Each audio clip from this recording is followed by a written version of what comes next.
Hello,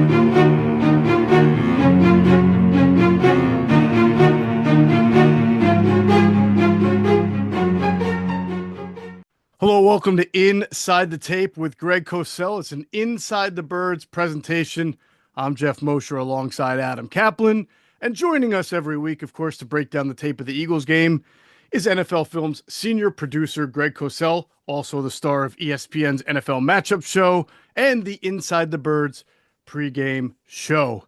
Well, the Eagles advanced to the NFC divisional round by burying the Packers 22-10 at the Link in the wild card round. And up next is the Los Angeles Rams at the Link on Sunday, 3:00 kickoff for the divisional game. There's lots to talk about as the Eagles showcase another dominant effort on defense, maybe not so much on offense. Greg, as we like to start off with sort of your big picture takeaways from watching the tape of the game, and they are? Well, I think the Eagles, play to their identity, and I think that's who they are right now. I know everybody would like more from their passing game, and we'll see if that's needed as they continue. The assumption would be that it would be needed at some point in time, and maybe it's this weekend if they're fortunate enough to advance. One would assume it would be needed if they did have to go to Detroit to play the Lions, but this is who they are. So I don't think anybody should really be surprised by how they play. I mean, they're a run-first team, and they play really good defense, and this is the way they've played essentially all year. Have there been moments where the pass game has been a bigger factor? Yes, of course. But for the most part, this is who the Eagles are, and they're 15-3. So it's one can debate, and we'll do that, I'm sure, at times, and we have. But at the end of the day, they're 15-3, and they have a defined identity. So, Greg, obviously the big news of the week is Nakobe Dean's injury. And First of all, before we get to what it may look like without him, Nakobe Dean is a guy, Greg, that Geoff and I did a lot of work on for that draft. After the draft, we also talked to you, and you gave us your breakdown. But to be honest with you, training camp was very uneven. We weren't sure about this. By the way, he was the epitome of this defense coming into the season. We had no idea what to expect. And obviously, it's been brilliant. So let's talk about what you saw from Dean this season and why a lot of us thought he had a breakout season. What did that tape look like to you? Oh, I think he's improved incrementally as the season progressed. I thought that, to me, Dean is sort of a kind of see it, get it kind of player. He's, he became a very good gap shooter in the run game. He had some pretty good range, sideline to sideline range, what I call inside out, sideline to sideline range. They used him as the fourth rusher at times in their four-man sim pressures, because he was a very, very good blitzer at Georgia. That was one of the strengths of his game. But he showed up pretty much as the season progressed every week on tape. So, again, tackles aren't necessarily the be-all and end-all for a linebacker. You've got to watch the plays, but he certainly made a lot of tackles. He was a factor in their defense. There's no question. I thought he was having one of his best games, unfortunately, against the Packers until he got hurt there, Greg. He was really active and was all over the field, made a lot of plays. Yeah, he just seemed more and more active as the season progressed. Right. So it'll be interesting. I think, we spoke the other night with the Patreon group, and I don't see, the press conferences and all that, but I just knew from watching the tape that Jeremiah Trotter would get snaps this week because, I think Burks just doesn't quite see it as quickly as he needs to. I think his key and diagnosis is not quite at the level that you truly want from a linebacker, and I think Trotter is that guy. So again, I don't know what the division of labor will be in the game against the Rams, who obviously like to run the football. I mean, Kyron Williams had 316 rushes and missed one game. So that's a lot of carries. So we know they like to run the football. So I would expect to see Trotter play some meaningful snaps in this game. Greg, real quick, and I just want to get this because I remember you had said a number of times, was it you liked Trotter's tape over Dean's college? Which on my college tape? Was that what I did? What did you like so much about Trotter? To me, Dean, and again, it could have been deployment. Again, you always have to try to figure that out. Sometimes, obviously, I'm just watching tape. I'm not working guys out. I'm not going to pro days, Sure. So I'm just watching tape. So Dean was used quite a bit in college as a blitzer, and he was very good at it. Trotter played, quote unquote, a more conventional stacked backer, where, he played the run. He was a good blitzer too, by the way. He also was very good in pass coverage. So I just thought his tape, when I watched his tape, I felt like this is more conducive to stepping in and being a starting stack backer in the league. Yep. But Dean is, you can't argue with what Dean put on tape this year. Correct. And you would think the bloodlines, Greg, would help a little bit with Jeremiah Trotter Sr. Just a little bit. I a little imagine bit. his dad probably mentioned a few things to him here and there. I would imagine so. All right, let's talk about this Eagles wild card win over the Packers. Playoffs. We're talking about playoffs. You bet we are. Get in on the action at DraftKings Sportsbook, an official sports betting partner of the NFL. Scoring touchdowns is key to winning in the playoffs, and you can score big by betting on them at DraftKings, the #1 place to bet touchdowns. Ready to place your first bet? Try betting on something simple, like a player to score 6. Go to the DraftKings Sportsbook app and make your pick. Right now, the odds are out on the DraftKings Sportsbook app. The Eagles are plus 450. That's right, plus 450 to win the Super Bowl. Now, of course, lines and odds are subject to change. New DraftKings customers can bet $5 to get $200 in bonus bets instantly. Download the DraftKings Sportsbook app and use code ITT. That's code ITT for new customers to get $200 in bonus bets instantly when you bet just $5 only on DraftKings Sportsbook. The crown is yours. Gambling problem? Call 1-800-GAMBLER. In New York, call 877-8-HOPE-NY or text HOPE-NY 467-369. In Connecticut, help is available for problem gambling. Call 888-789-7777 or visit ccpg.org. Please play responsibly. On behalf of Boot Hill Casino and Resort, 21 plus age and eligibility varies by jurisdiction. Void in Ontario. Bonus bets expire 168 hours after issuance. For additional terms and responsible gaming resources, ctkng.co/audio. Why don't we start off and continue on this defensive note against the Packers, Greg? One of the concepts, right, we spoke about last week previewing this game was sort of the cat and mouse. Would the Packers come out without Christian Watson, right? Would they come out in more 12 personnel to maybe keep Cooper DeJean off the field? The Eagles have been very good in nickel. Would they play 11 personnel and try to run the ball out of that? And how would the Eagles then counter those personnel formations? So what did you observe about the Packers preference and the Eagles preference? You guys know that I never rip coaches. They know more than I do. They do this all the time. Mm-hmm. All I can say, which doesn't make me right, but I was surprised that they did not come out and play more out of 12 personnel early in the game. I felt that was one way for them to sort of get a handle on what Vic Fangio's approach was going to be in the game, because that's what you're trying to do early. And Matt LaFleur does come from the Kyle Shanahan, Sean McVay background, two guys that kind of see the game as a 4-quarter game and try to glean information that they can use as the game progresses. So I just really felt in my mind that they'd come out and play more 12. I think in my notes, I made a notice to the first snap of 12, and it was not early. It was not on the first possession, if memory serves me correctly. Yes. So I was just, again, it came here. I'm looking at my notes. The Packers' first snap of 12 personnel came on 2nd and 6 on their second possession. It was their 8th offensive snap. Now, on that particular play, the Eagles matched up with nickel. So, again, doesn't make me, right, or doesn't make me smart or anything like that. I just thought that would be something I would have expected to see earlier in the game with a little more frequency as well. Sure. And then on the flip side, with the Packers mostly out of an 11 personnel, but still being a run dominant team, right, we interestingly saw, I think, probably more too high from Vic or cover 4 than maybe even he ordinarily does. Yeah. The Eagles played a really high percentage of too high safety structure versus the Packers. Now, I think there's probably reasons for that.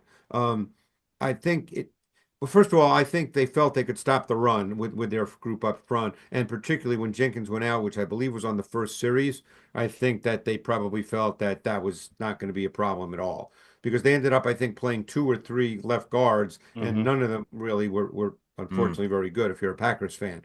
But when it came to the pass game, I think that here's my sense. And again, a defensive coach might have other reasons. There's probably more than just two. But I think that they did that as a counter to the Packers' heavy use of motion. I mentioned that last week, guys, as you recall, that when, teams that do a lot of motion, if you play too high, you don't have to react to the changing strength because you're balanced. So, and also, I think they wanted Love, who is really gifted, but I still think he's learning as a starter. They wanted Love to have to read through things. When it's man, hey, that's easy. Just pick out who you want to throw it to. It's man to man. That's easier. I think they wanted Love to have to be able to go through a progression, read the defense. Maybe there's some wrinkles in the coverage, in the match carry deliver process and how they do all that, that they felt that might cause some concerns for him. Greg, in this game, how was the discipline of the back end of the defense? Because remember, DeJean's a younger guy, Mitchell's a younger guy. How are the young guys playing to you over the last quarter of the season plus this game? Yeah, I think well. I mean, I think people lose sight of the fact that someone like Mitchell, who every once in a while in the last part of the season did get he played so well for a rookie that you start to think that, oh my God, this guy's never going to give up a completion, But I think overall they played really, really well. DeJean has been such an important part of this because don't forget, besides being a really good slot corner and phenomenal in zone coverage in the pass game, he's a big guy. I mean, he's a physical, competitive player. You're not losing anything really in the run game with DeJean out there. So, he's been critical. I mean, we saw the interception by Slay, which was what we call cover four boundary lock, meaning that it's really cover four, but they lock the single receiver, the boundary X receiver, man to man, and he's playing basically zero man because the boundary safety to that side, he has eyes inside, looking to the trip side of the formation. So it was basically zero man. And I think it was Wicks. Did Wicks get a step on him? Yeah, Mhm. but Slay was pretty much right there. Maybe a great throw is a completion, but it was slightly thrown inside and slightly underthrown. And Slay did a great job looking back and locating the ball. I tell you that JalenHurts would have thrown that for a touchdown because that's one of Jalen's best plays right there, putting it Without down the question, sideline. that's one of his best throws. There's no question about that. I wanted to ask you real quickly and obviously defending the Packers means stopping Josh Jacobs, defending their Yep. run. We talked about Vic playing a lot of quarters, a lot of too high. So that puts a lot of pressure then with the safeties both back for your front six to stop the run, and they have a very good running game. Is there anything that you noticed that they did to give themselves a little extra fortification against the run? Anything with Zach Bond or the linebackers to just, create a front that was difficult to run against? Well, there were times where they again, when they were, they still played predominantly nickel, where they Hmm. would move Bond and they put him on the ball on the edge. I didn't chart it, but I would bet it was 7, 8 times. I don't know if Sure. you charted, Jeff. It was a meaningful number. Right. But I got the sense that they felt they could stop the run with, just lining up and playing. Hmm.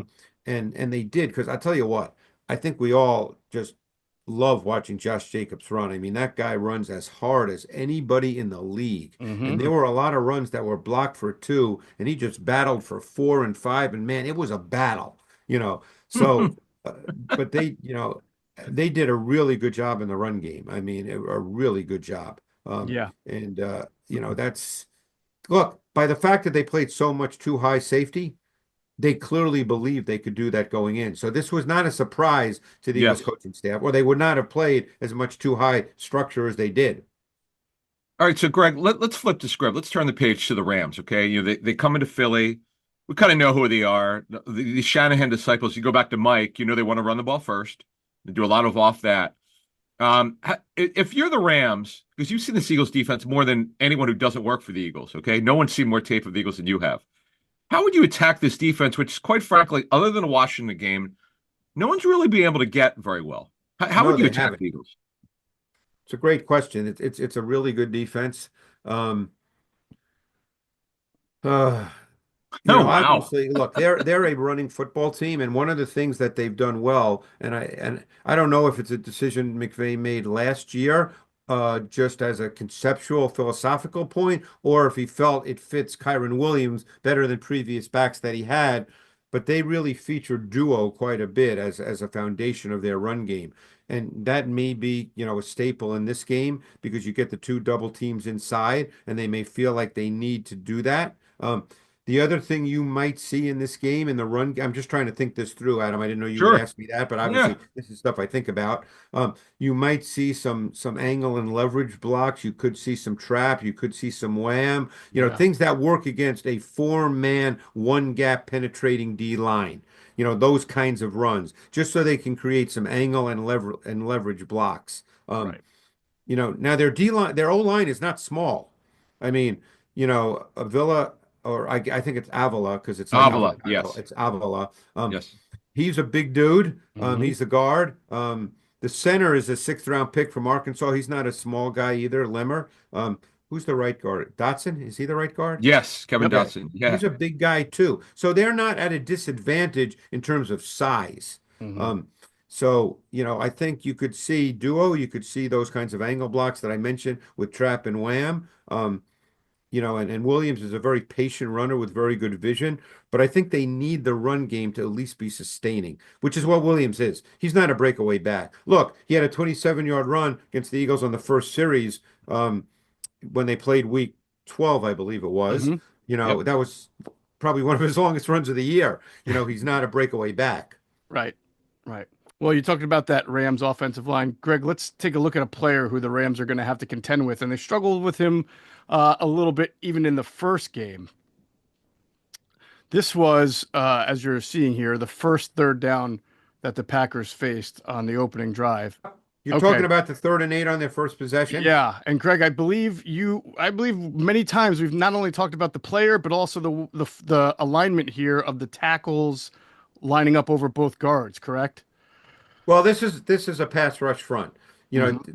This is, kind of a base pass rush front with two wide nines and the defensive tackles who are either kind of who are three techniques or four eyes, Hmm. meaning just inside the tackle. So Carter's a little more of a four eye. Williams would probably be, called a three technique here. Hmm. So this is a front that pretty much is in everybody's playbook as a pass rush front. And normally what happens in this front is the center will go to one side or the other, okay? Depending on who the pass rushers are. When you watch the Chiefs, the center almost always goes to Chris Jones, Hmm. and Spags knows that, so he creates, other things on the other side.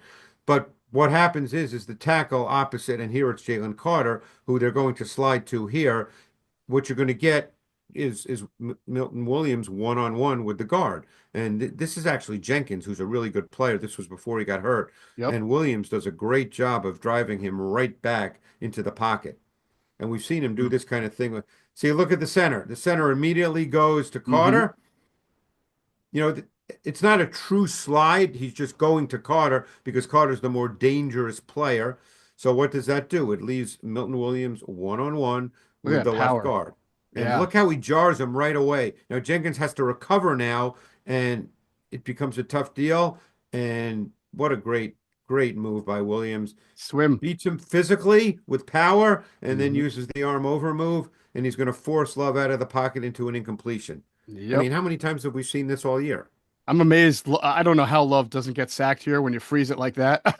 Yeah. Great job, but yeah, Milton Williams with that great pressure there to force him. And Milton's just gonna another point, since we see uh-huh. him in the picture, Nolan Smith is another guy like Nakobe Dean that's Hmm. significantly improved as the year has progressed. Right, and he lines up in the wide nine on the left side here Yeah, over right yeah. tackle. But this is in every team's playbook. Like this front's not specific to the Eagles. Right, right. Look I at don't him. want people to think, oh, they're in a wide nine. Boy, the Eagles. This is a pass rush front. Wow, look at the hit that Smith puts on Love, and Love still is able to Yeah. stand up and get out of Mm. there.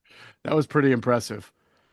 Milton Williams, he's gonna get a contract, Adam. He's gonna make a lot of money this offseason. So, We'll so see either where from it the is. Eagles or somebody else. He's one of those guys that most NFL fans have no idea, unless you're an Eagles fan. And even so, it's not like he's a super high sack number guy, not Right. like getting 12 or 14 sacks. Versatility, He's a really strength. good football player.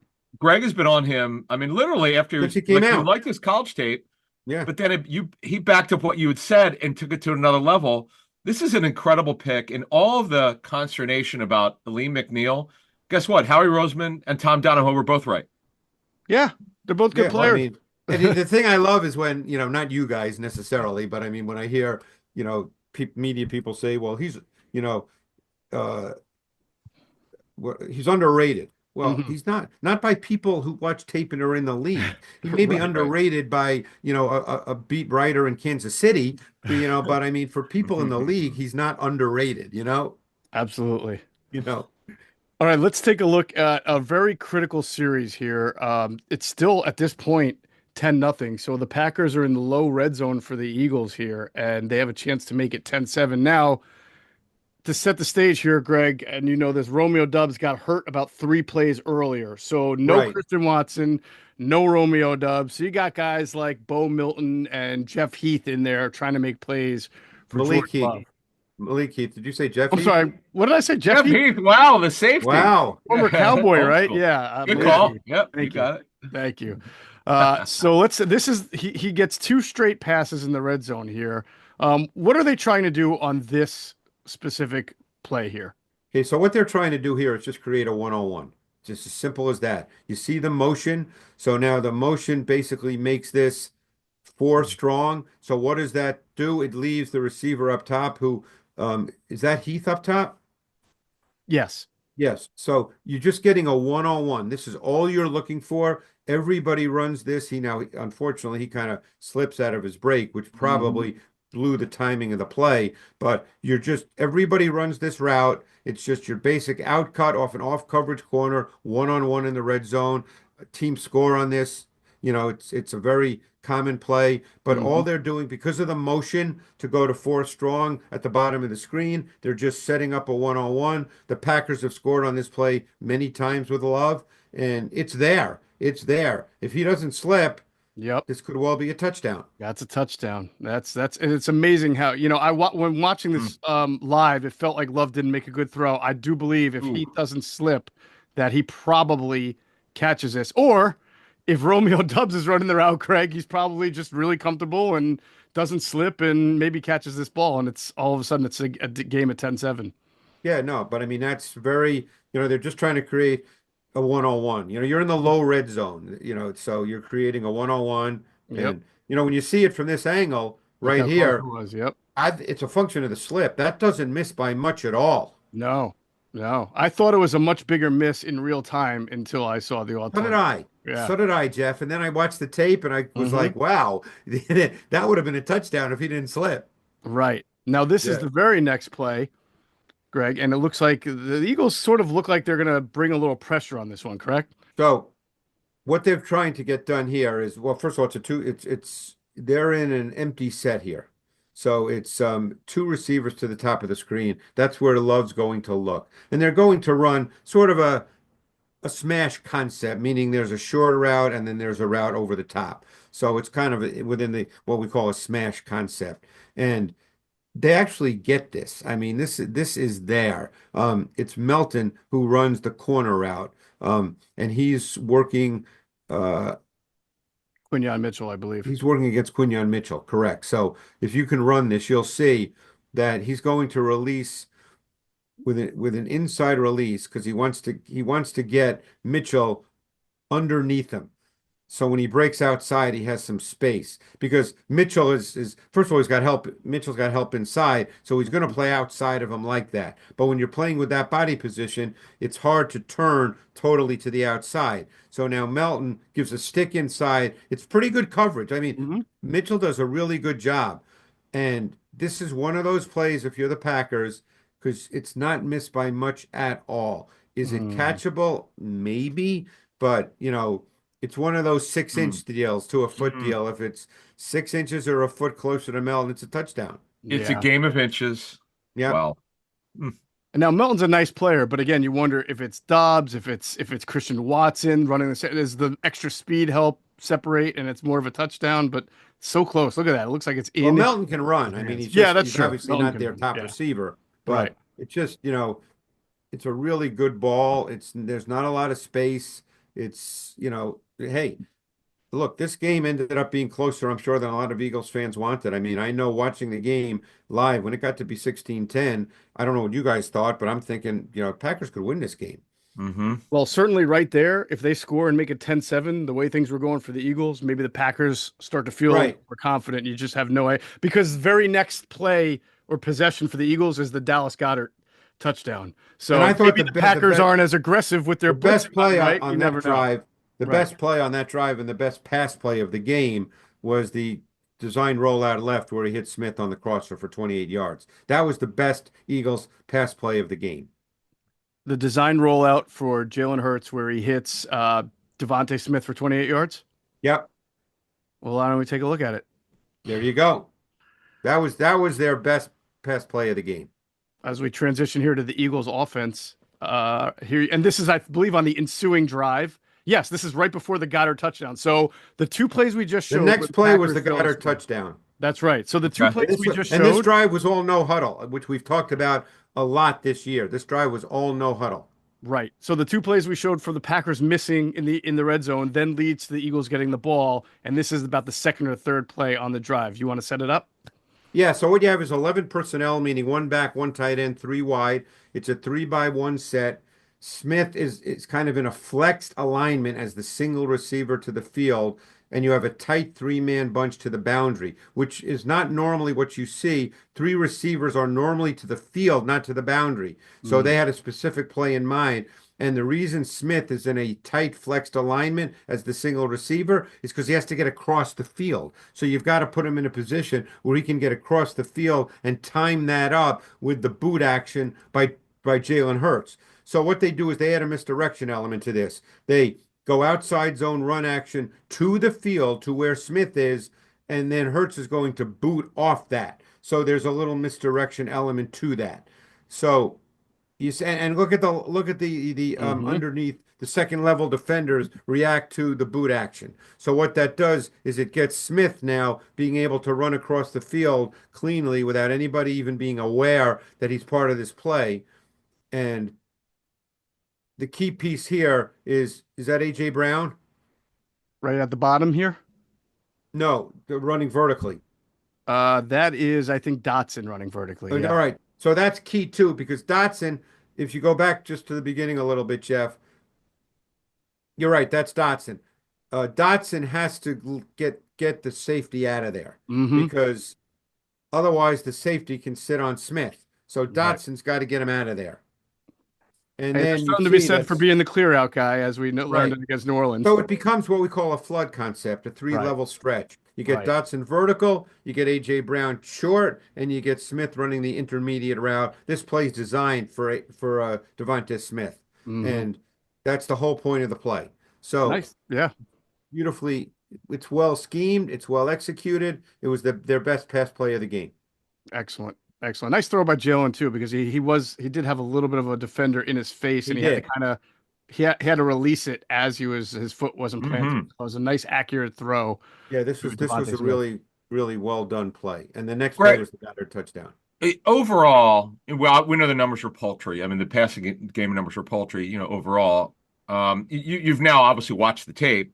So what were your thoughts? What were your thoughts about Hurts in this game overall?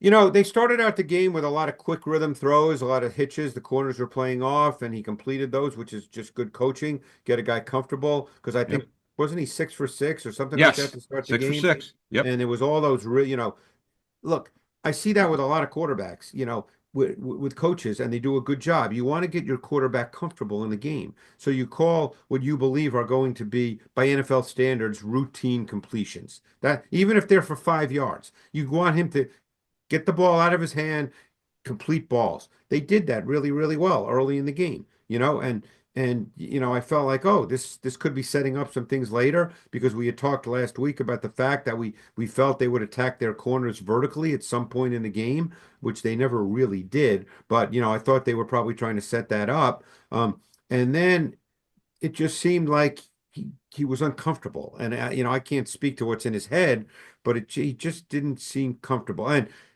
he always has to fight his mechanics. And there are some games in which it's okay, and there are other games where it's not. And I just thought this game he was fighting it. Yeah. I understood what you were saying in the opening segment about this is who the Eagles are. They play to their Right. identity. I do feel like even after watching the tape, Greg, that this might have been though a little bit more, especially from a third down perspective, a little more conservative with their Yeah. play calling than they've been in the past.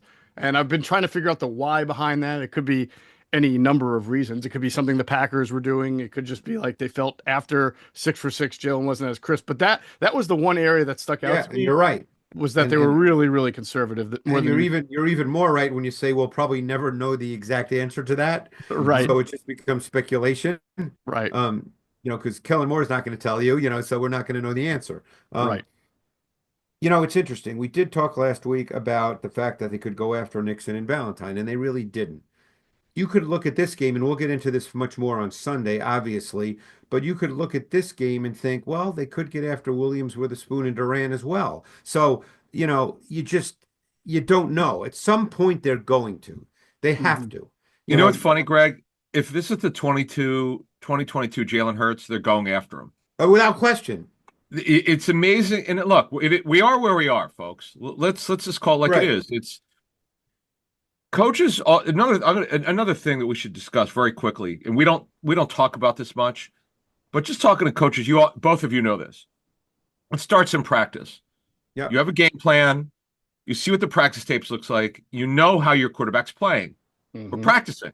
So you call the game based on what you think he could get done. So let's fast forward here. First 6 plays, Greg just talked about, he outlined it. He got Jalen comfortable. Quick game, got him accurate. In fact, I go back 20 years sitting with Jaws and Greg. Greg and Jaws were teaching me how the quarterback position, particularly Jaws because he played it. And he would talk, it may have been Sid Gilman, Greg. Yep. Right? Sid Gilman. Okay. I'll never forget it. It was my first education other than Gil Brandt helping me out, learning how do you develop a quarterback. You start with the mechanics. Jaws said Sid Gilman started with his foot. He actually restarted his Yeah, feet. because back then there wasn't shotgun. So Jaws Right. said Jaws had been in the league 7 years, remember? And Dick Yes. Vermeil brought Sid Gilman in, and Sid Gilman started with taking the snap from under center. And Jaws is like, God, I've been in the league 7 years, but What's that's going where on? you start, Right. But what he said was when I was not getting it or giving Vermeil or Sid what they wanted, they got it out of my hands so quickly. I didn't have time to think, because they wanted to build my confidence. So Right. let's fast forward what Kellen Moore did. Got Jalen comfortable, 6 for 6. Then after that, Greg, as we go back to that, did you think like it was his mechanics or rush, anything noticeable from him? No, I can't answer that. And I don't have a brilliant answer for that. And I'm just being Okay, honest, that's fine. you know. Okay. Well, Um, can I attempt to visually present you guys some yeah, answer to that question? And all we can do is theorize, right? But to you guys' point, 6 for 6 until the Eagles get to this point. They're up 7-0. This is their third possession. They are inside the Packers 15 here, and it's first down. And the next 3 plays perhaps illustrate what the Packers do in response to the Eagles being 6 for 6 and what the Eagles did in response to what the Packers were showing, right, Greg? So you may recall this play. so this is the first down play, right? Mm-hmm. So what is Jalen looking at right now? He's looking at a 7-man front and an off coverage zero look. Okay. Mm-hmm. So now a couple of things right off the bat as a quarterback. Number one, you know what your protection is. Okay, you know that. Number two, if you don't feel like you can be protected, in other words, that there's going to be a free hitter, then you've got to make sure that you've got somewhere to go with the ball really quick. So if that involves, changing a route, and we know there's multiple ways to change a route. A quarterback could hit his helmet. He could shake his hand. I mean, we see quarterbacks do this kind of stuff all the time. So you have to do something because you can't block 7. And quite frankly, they could rush 7 if they choose to because they do have the 2-by-2 set matched up with the 4 DBs. So you've got to make sure that you can handle that, which they don't on this. And if you run it, Geoff, you'll see that there's free hitters Mm-hmm. and They don't even Barkley. rush all 7, and they still get free rush. No. And again, the bottom line is you don't have a pass game without protection. So Barkley here, to me, I don't know how he's taught, but to me, whatever he is doing, he's got to abandon that and he's got to block someone. Right. And it looks like he's Can't running let free rushers at your quarterback. Right. It looks like I would assume it looks like a screen because these linemen kick out and he Yeah, kind of comes into the maybe. middle here. Yeah. Yeah. And then So Jalen has that's the first play, so it's an incompletion. That is odd that he was not protecting because he has pre-snap. Greg, isn't he supposed to ID? Okay, where the pass rushers come, scan a little bit because he didn't look to his left. I'm just a little surprised Saquon didn't block. He's got to block someone. In fact, he's got to block. Is that 53? Is that Mosby? He's got to block. Yeah. Or is that Gary? 52. Oh no, that might be 57. 52. It's Gary. 52. Okay. Yeah. He's got to block the closest guy off the edge to Hurts, and then the guy you leave alone is the outside guy. He's got to see it. See, I don't even know, Greg, if he looked to the left. No, he didn't. He didn't. It's like he was just running the play call as originally designed. Now, is it the quarterback's job to set the protection here in this case and change it? Well, it is, but we also don't know if Barkley just screwed up. We don't know that. Absolutely. Gotcha. Okay. But you can see the entire O-line moves to the right. Right. Yep. So Barkley's got to pick up the closest free hitter to the quarterback. Because they've got 7 guys. They got 7 guys on the Yep. They're in a 7-man pressure front. And you got to know that pre-snap. Yep. Yeah. Yep. So a failure kind of all around on that one. Now let's go to second down because this play is going to be fun for you to diagnose because we've seen this before. This formation, this part of the field, this opponent, correct? Yeah, this was essentially I think the only difference was that Barkley might have been on the other side of Hurts and he worked through the line of scrimmage, as I recall. Yes. That was week 1, a long time ago. I'm getting old, but I think that's what happened on that play. Yes. I also think on that play, Becton did a little pull to make it look play action. Right. But basically what they're going to do is they're going to put Devonte Smith in orbit motion and he's going to get out of there. Okay. So what you're going to have now, and there's a reason they get him out of there, they have the reduced split by Goddard for a reason, because that reduced split is going to eat up both the corner and the safety. So now what you're going to get is you're going to get Barkley running a wheel route or a rail route. Teams call it different thing. You get the matchup you want on a linebacker. That's what you want. Okay. That's the play call. And he's going to win. Yep. But he won. If you have this from the end zone angle, Geoff, you'll see this is the kind of play that I guarantee drives Kellen Moore and Nussmeier crazy. Because look at Jaylen. That's the play, by the way. And I'm 100% certain. There's no doubt in my mind. But look at Jaylen. He's going to drop back. He doesn't even look to his left at all. Right. And then breaks down with no pressure. Yeah, and I was going to say, there was actually a little bit of pressure also in the season opener because they blitzed on that play, and he still was able to look at Barkley and make the throw. This time he just doesn't look. I mean, that's the play. That's why you called it, to get Barkley on a linebacker with all that space. That's why there was a reduced split by Goddard, so he could get the corner and the safety out of there. That's the play. Right. Now, if you don't want to make that play, Greg, could he have thrown it to Devonte? Not Devonte. Yeah, Smith here. If he's going to look that way? Well, he's a check down. I mean, theoretically, could he have thrown it there? You know, if he didn't break down, sure. He's the check down on this play. Right.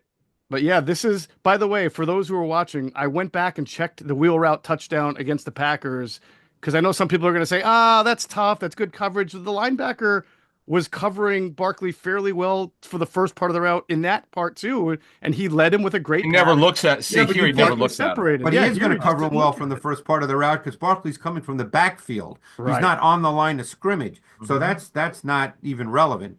To be honest with you, true. He puts the move here, and he's free to. He wins. You got to make that's the play. Right. It was protected. He had enough time if he didn't break himself down. He broke down. All right, so let's go to third down because this play I talked to you about, Greg. I talked to you about Adam, and it's still mind-boggling to me. It's now 3rd and 10, and look what the Packers do, Greg. You set it up because it looks like they're doing the same thing they did on first down. The same pressure front. It's a 7-man pressure front. Okay. So now I think they move Barkley to the other side, do they not? They do. He comes along, and then he follows 29 goes follows with him. But it's a 7-man pressure front with a zero off coverage zero look. Yep. So what the play call is here, this was a middle screen to Barkley. Yeah. You got to change this play at the line of scrimmage because this play is dead based on the front. You can't run this play. But you'll see it. If you run it, Geoff, you'll see you can't. And you'll see it's a middle screen. they run the play, and to your point, you get more free rushers. I mean, look at Saquon. He's sort of running a middle school, but he's got to run this Texas route first. That's such a Well, it's a middle slow screen, so he wants to show that he's going right. outside and then come because that times up with who is that? Is that Dickerson? Yes. Yeah. And It's a that's middle Fletch screen. That's the Jurgensen play Dickerson, call. yeah. But you can't call this against this look. Right. I mean, no chance, zero chance of success. That's why they call it Yeah. a zero blitz, right? They give you zero chance to succeed on a play like that.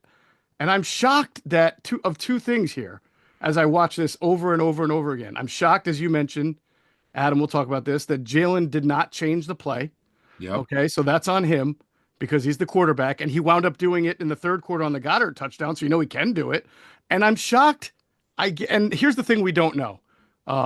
We don't have a view of the coaching, the sideline, or anything. But how many times have you seen a coach call a timeout when he knows that his offense is not in a good position? Yeah. Yeah. Well, Just, again, that's I mean, you is know, it more on Jaylen? Sure, but I'm just like you're watching from the sideline, and I don't see any communication. well, yeah, Here. Like, Jalen's it's a one thing veteran if he quarterback. goes up to the center and starts talking and changes the call. Right. If you see him pointing, but you don't. yeah, he just doesn't, And whether the he thing doesn't is, like it. he's got to change the play. And by the way, he's been good at that this season. That's the interesting Yes. thing. He's, So which he wanted. He wanted that. yeah. So, So you were So 6 that for was a bad 6, that and then was a that was a bad really bad play series. sequence where they're in the red zone and you want to score a touchdown, obviously. Right. yep. Right. All So that was just I just thought it was a really interesting series, Greg and Adam, because it was sort of after that you started to see on third down they were not messing around. They were going to run draws. It just almost seemed like, okay, if the Packers are going to show this kind of pressure, we're not going to make mistakes. And we're And just by going the to kind way, of do what we do. the second and third down play, Mhm. I could understand a coaching staff at that point, the guys up in the booth going, Jaylen, come on, what are you doing? And then feeling like we really don't want JalenHurts in this game we don't want to put it on him. Right. Make that mistake. We're winning with defense. We can run the Right, ball. right. Yeah. All right. Last thing, Greg, we wanted to ask you about AJ Brown. If there's anything you noticed, detected. Obviously, we know he's dealing with a knee injury. Are they I thought using there him was differently? one play where I noticed it. That was 3rd and 13 with just over 4 minutes remaining in the second quarter. He ran a post route. I don't think he was the primary, but to me, it didn't look like he could really stretch it out and run with his normal speed on that particular play. Hmm. I'm not going to sit here and say it looked that way on every play, but Sure. on that play, I kind of felt like he just didn't look like himself. Okay.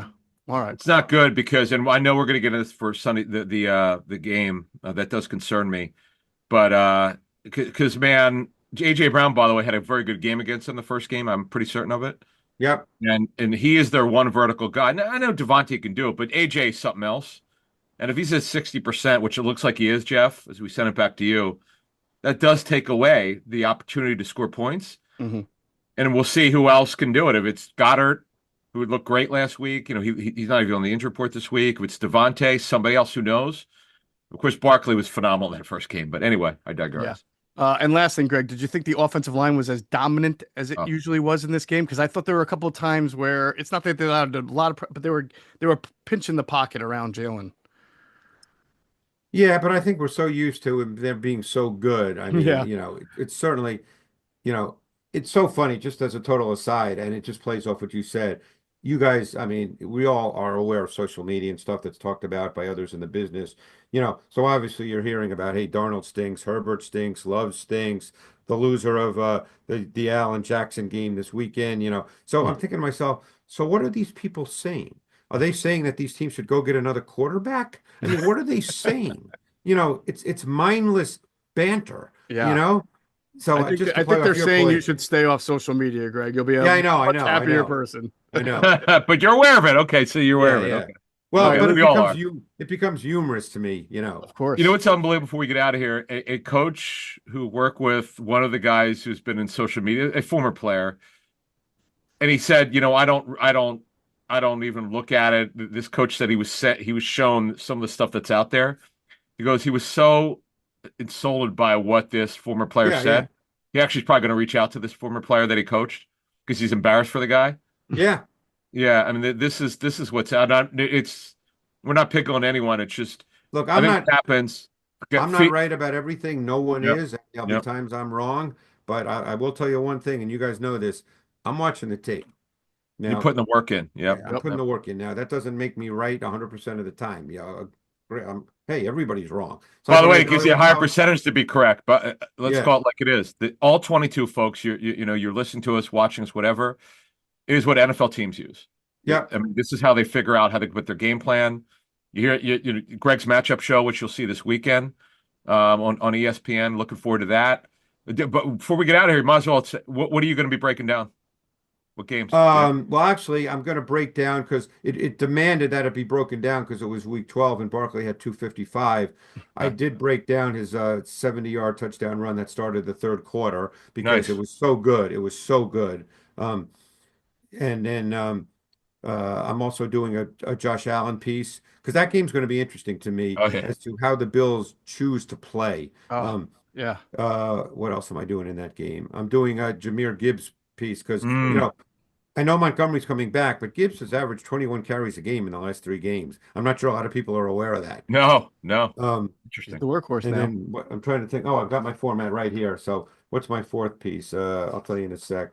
Oh, I'm doing a Spags. It was actually the last third down of the game when they played the Texans week 16. It was a Spags special with his blitz, with using a DB, because they have the second highest percentage of using DBs as blitzers of any team in the NFL. So I wanted to do a Spags special. Nice. Awesome. So the three of us are going to reconvene for Inside the Birds pregame show. Of course, that'll be out this weekend. And what we'll ask you, Greg, in that show is, could the Rams have seen anything the Packers did defensively and copycat that into their game plan? We shall see. We'll talk about it. There's a lot there with the Rams D that's going to be really interesting. That we could get into the weeds pretty good with that, which I know you want to do anyway, but there's a lot to get into the weeds with the Rams D. We'll water them for you. Yes, as weeds. Yeah, sounds great. Yes, we'll be happy to water the weeds for you. All right, that's going to do it for Inside the Tape with Greg Cosell and Inside the Birds presentation. For Greg Cosell and Adam Caplan, I'm Geoff Mosher. Catch you all on the next one.